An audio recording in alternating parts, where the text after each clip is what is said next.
Speaking of having lunch together, I know you mentioned and you talk about ratios, and especially now because we're in Zoom land and Slack world, and everything is virtual, and we're missing these opportunities, as you say eloquently, of even being able to have like positive interactions with someone, saying hi and smiling. And I completely feel that. Like my company has been virtual since the beginning of the pandemic. I don't see us going back really ever to what it was, which is sad in a way. It is sad. How do you balance that now? How do you create this in a virtual world where you can have those, hey, let's go out to lunch? If you're talking now, we're hiring remote employees across the country and doing a lot of things like that. Yeah, I feel your pain. This is a recipe for disaster. Like, we have got to see each other in person, and you can't rush it, and you got to do it safely, and you can't force it, right? So it's tricky. And it doesn't have to be every day, right? But we know from decades and decades of research that those fleeting encounters, or even better, intense encounters that are outside of the conflict, that are positive, are literally insurance for your sanity and productivity. If you want to succeed as an organization, as a family, as a country, as a neighborhood, you have to have those encounters, and you have to have far more positive than negative, so that when conflict arises, which it will, you can keep it productive. You can use it to get better, right? Which is what we all need. So in the research, the psychologists Julie and John Gottman, who study marital conflict, have found that couples who are resilient in conflict have about a 5-to-1 ratio. They call this the magic ratio between positive and negative encounters, right? And so that's a lot.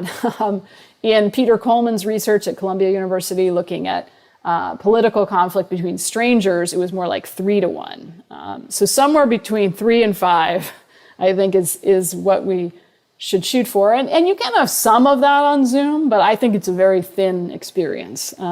So I think whether you're doing it once a week or once a month, there have to be ways for humans to come together in person. And there are certain conditions to make that more positive and useful than it might otherwise be, as opposed to like randomly waiting for organic conversations by the coffee maker.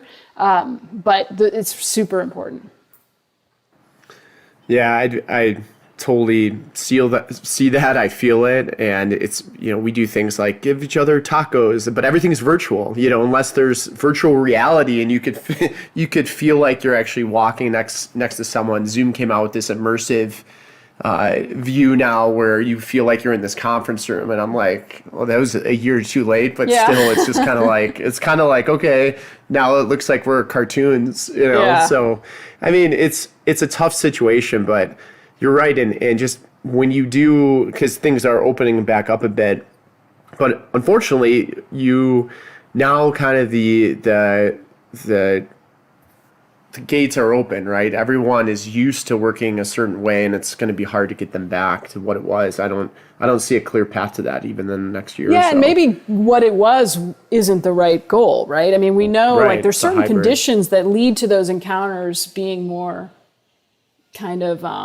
vivid and productive. So maybe if it's a hybrid situation, you're just more thoughtful about those encounters. So we know, for example, that you want people to, first of all, there should be food, speaking of tacos, and I mean the real kind.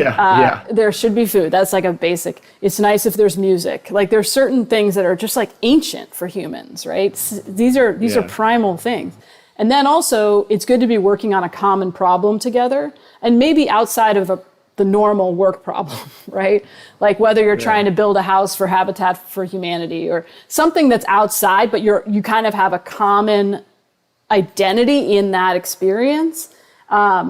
We know, I was, just talking to Adam Grant, the organizational psychologist, who was saying that it's especially important for onboarding new employees. Like, don't skip this in person. And the intensity of those bonding experiences really matters, right? So that's going to be different depending on the organization. For some, a cornhole match could be super intense. For others, it might be going deep sea fishing or going bowling, I don't know. But this stuff, which I used to kind of make fun of, I came up as a like alternative journalist, and I was, I thought that birthday cakes in the office kitchen were just super contrived affairs. And now I'll tell you what, I'm going. So like, I actually really see the value, and I see it not just in conflict, but for any kind of crisis or productivity to happen.